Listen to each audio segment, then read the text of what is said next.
Shalom. Shalom.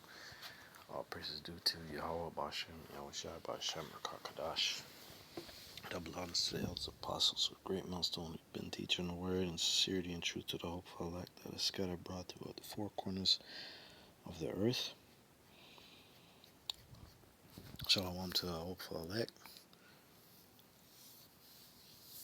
This is Brother Wasip. Come on another lesson.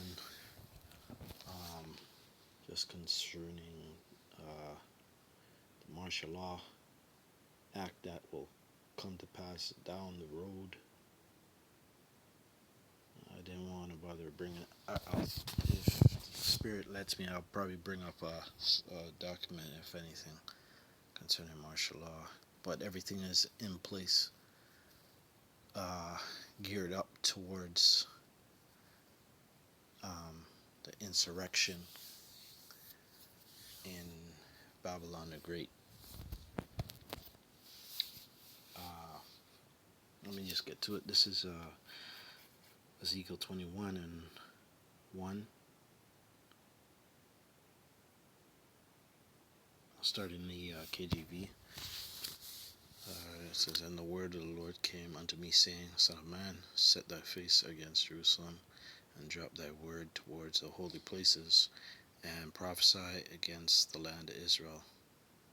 And say to the land of Israel, Thus saith the Lord, Behold, I am against thee, and will draw forth my sword out of his sheath, and will cut off from thee the righteous and the wicked." So the Most High is gonna put a mark on going to Ezekiel 29. 9. Salakia 9 and 4. 9 and 4. Ezekiel 9 and 4 with the mark of Tawah is exemption to separate the ones that are ready to do the will of Yahweh Bashem Yahushai, and that have been doing it, and you have the faith and the patience of Yahweh Bashem Yahushai, right? And the 2/3 is going to be separated. So there's going to be exemption, and there's going to be judgment.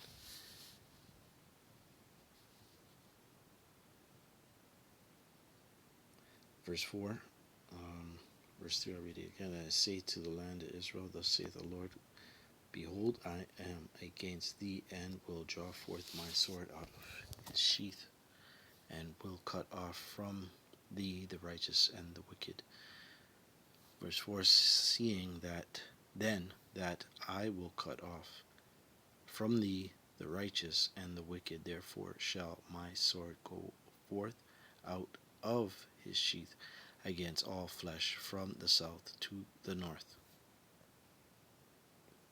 that all flesh may know that I am the Lord, have drawn forth my sword out of his sheath, it shall not return any more."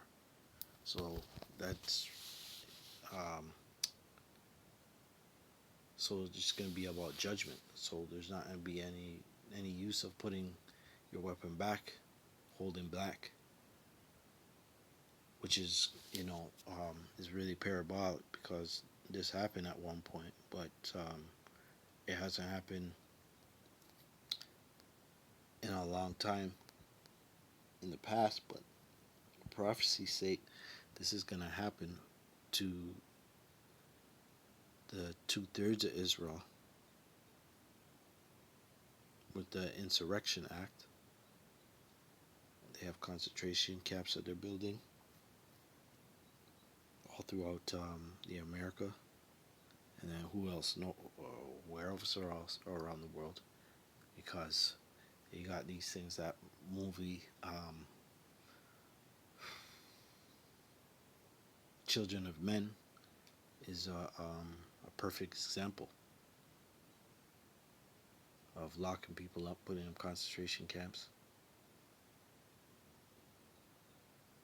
Moving people by trains to these locations, these black sites, they like to call them.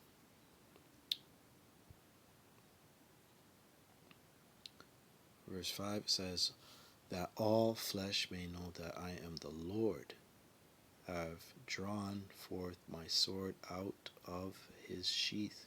It shall not return any more. So there will be no peace.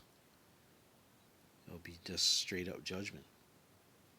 And Moses is going to give that to Esau to do that because he's not a man of peace. He's a man of bringing forth the sword. That's how he got the America and the whole world.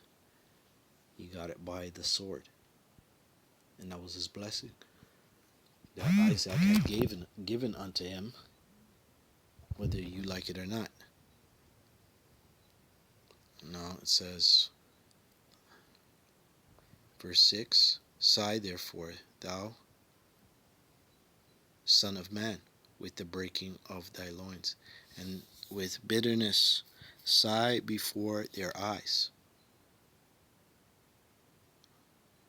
I'll read it. NLT, it says, son of man, groan before the people, groan before them with bitterness, anguish, and a broken heart. Back in KJV. And it shall be when they say unto thee, wherefore sightest thou, that thou shalt answer for the tidings, because it cometh, and every heart shall melt. Wow. And all hands shall be feeble, and every spirit shall faint, and all knees shall be weak as water. Behold, it cometh, and it shall be brought to pass. So that it means it's prophecy. Saith the Lord. Again the word of the Lord came unto me, saying, so it happened a second time, son of man, prophesy and say, thus saith the Lord. Say a sword is sharpened, and also furbished, so being polished. So it's being it's on their mind. It's a council. It's a part of their council. That's why they talk about this Agenda 2030 and this and that. It was before it was Agenda 2021 or 2023 or in between there, or 24. They've had all these things that they've been delaying, but the Most High is going to push them to it. Verse 10, it said, it is sharpened to make a sore slaughter. It is furbished that it may glitter. Should we then make mirth? So it's going to be a time where that's what's going to be happening, and then people are thinking, oh, you think it's time to party and it's time to have fun, as the apostles had said, like whatever Israelite had said that, I want to have fun or whatever. Then go play Eddie Murphy's song, you want to party all the time. This ain't the time for that. It's the time for judgment, because we're on trial. Now it says here, it contempteth the rod of my son as every tree. I'll read it in NLT here. It says, it is sharpened for terrible slaughter, and polished to flash like lightning. Now will you laugh? Those are far stronger than you have fallen. Those far stronger than you have fallen beneath its power. Yes, the sword is now being sharpened and polished. It is being prepared for the executioner. So this is for Esau to do that, right? To bring forth this martial law institution act, barely 15-minute cities and so forth, right? And they're going to do that by controlling both sides. So a situation will happen, a rebellion act would happen, and you'll think that it's some Hollywood movie like not 9/11 or a Pearl Harbor situation, right? And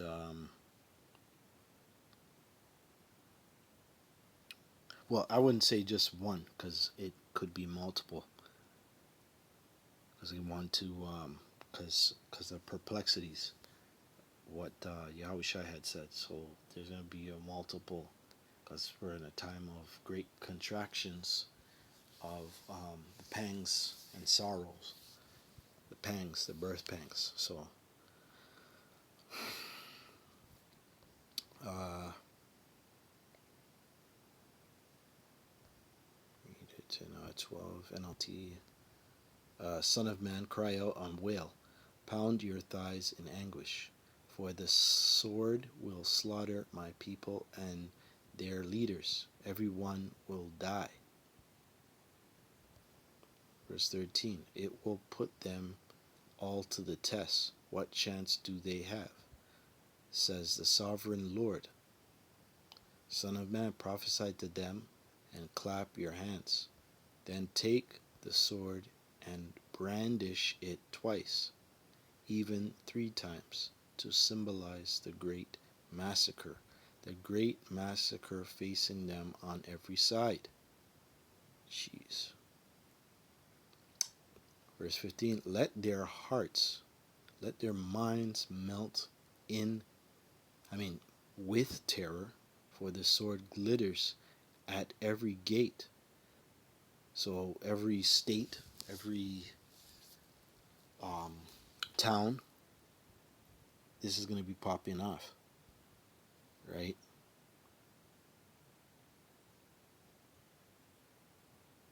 But it will happen in gradualism. Let their hearts melt with terror, let their minds melt with terror, for the sword glitters at every gate. It flashes like lightning, and is polished for slaughter.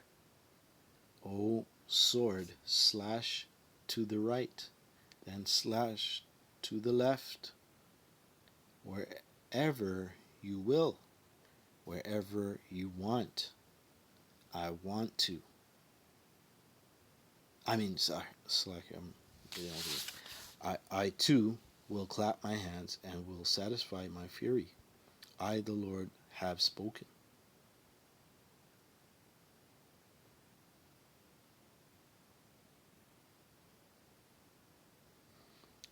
Then this message came to me from the Lord. Son of man, make a map and trace 2 routes on it for the sword of Babylon's king to follow. Put a signpost on the road that comes out of Babylon, where the road forks into, and road going to Ammon, and capital to Rabbah, and to the others Judah, and fortified Jerusalem. This is going into something else here. Yeah. Okay, so let's see if I can grab this.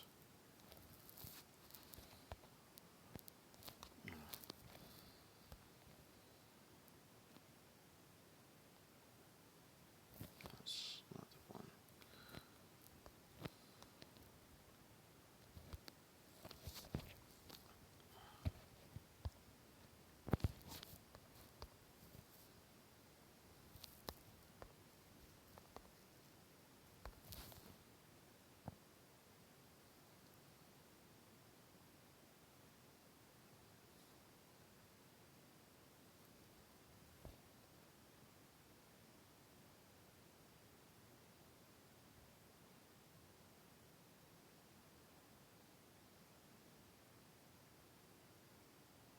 Okay. Yes, so this is 2nd Ezra 16 and 70. For there shall be in every place and in the next cities a great insurrection upon those that fear the Lord. And that would be the brothers that believe. Uh, that would be of the 144 on down, that believe in Yahweh Bashim Yahushai in the name. And and have the faith that Yahweh Bashim Yahshua has given unto them, and increase their faith that they may believe in the scriptures, and prophesied to the best of their ability, and kept the laws to the best of their ability, for this thing to come to pass. Okay, I'll read it here again. It said there shall be in every city and in the next cities a great insurrection upon those that fear the Lord. They shall be like madmen, sparing none, but still spoiling and destroying those that fear the Lord. So they'll be looking for the men of the Lord. So the men of the Lord are gonna be like X-Men, because they're crossed out, because they believe in the prophecy, they believe in Yahushua, they believe in angels. There's going to be a whole lot of things going on, right? It's going to be amped up, and it's going to be great persecution, because it's going to start with certain gradualism of blaming things on us, and using AI and falsifying against the prophets of Yahweh Bashim Yahshua. Some of us are really hemmed up, thrown in prison 10 days, and still got to believe to Yahweh Bashim Yahshua may be thrown into a fire pit or whatever, beheaded, etc. And you still got to believe. You're going to be faithful unto death. That's the whole mindset. Be faithful unto death to Yahweh Bashim Yahushai.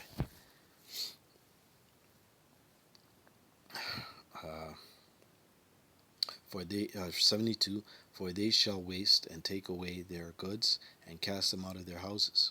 So that you're gonna lose.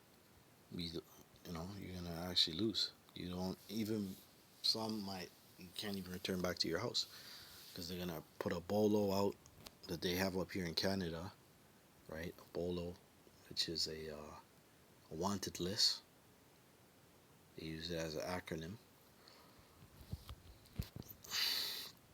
So these are the things you have to look forward to in the end of Babylon, because it's not going to get any better here. The only way how it's going to get better is that the prophecies are going to increase, and the things that you believed in the scriptures is the outcome is going to come to pass.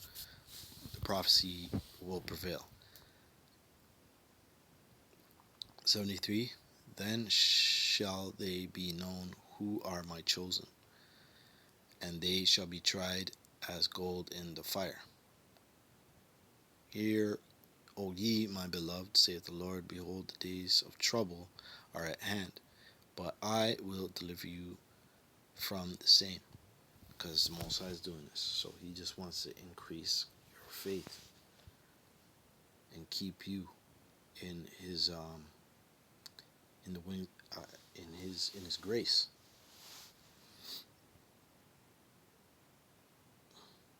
Be ye not afraid, neither doubt, for God, Yahweh, is your guide, and the guide of them who keep my commandments and precepts, saith the Lord God. Let not your sins weigh you down, and let not your iniquities lift up themselves.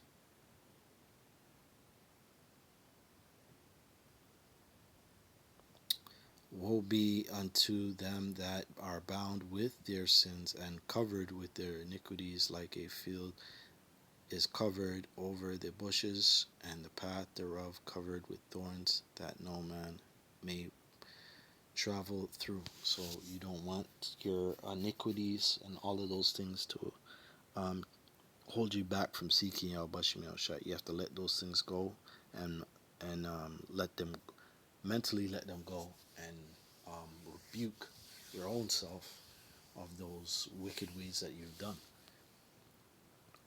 and do what is right, which is washing your mind with this truth and praying to Yahweh Bashim Yahushua to take away the iniquities that you have forsaken him with those evil deeds, those works that we've done in the world. And we come a long way, so we have to let those things not hinder us from doing righteousness, because the only thing that's right is this word. You receiving it and then doing it, and then practicing it in righteousness and in sound mind. So you have to, you got to eat this whole roll, and let go of leave the world behind, because the world has nothing to really us to offer us but death.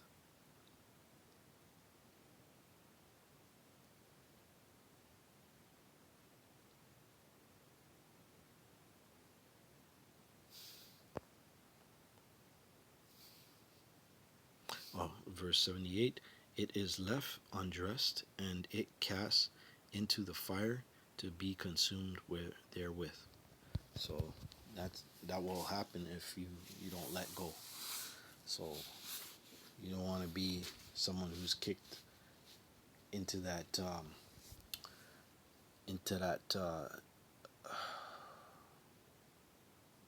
great oven, which is going to be America. You don't want to be kicked into that and receive the judgments and plagues of the great whore that sitteth upon many waters, which is Babylon the Great. America has nothing to offer. And with that, be aware of the martial law acts of them having those big ovens, right, that are putting on these concentration camps that they're going to be using. And it's no different from what happened in the book of Daniel with the fiery furnace, right? So with that, I'll say shalom.